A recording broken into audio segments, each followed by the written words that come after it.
let's meet our contenders. We have the Asus tablet stand and the Tablift pad holder. Now, the Tablift iPad holder can hold any tablet. You do have to take the case off in order to put it on, but with these legs, they're kind of like a spider. They are super useful. You can adjust them to be on a table, on a bed.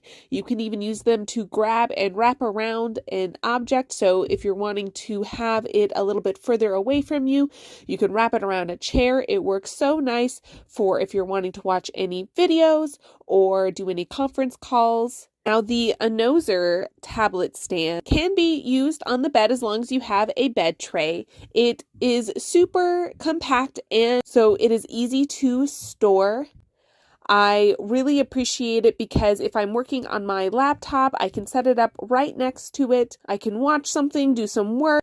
I love the adjustability of the head part. You can tilt it really far back, tilt it forward, pull it back. It is very useful and adjustable. You can have your tablet or phone on with the case on.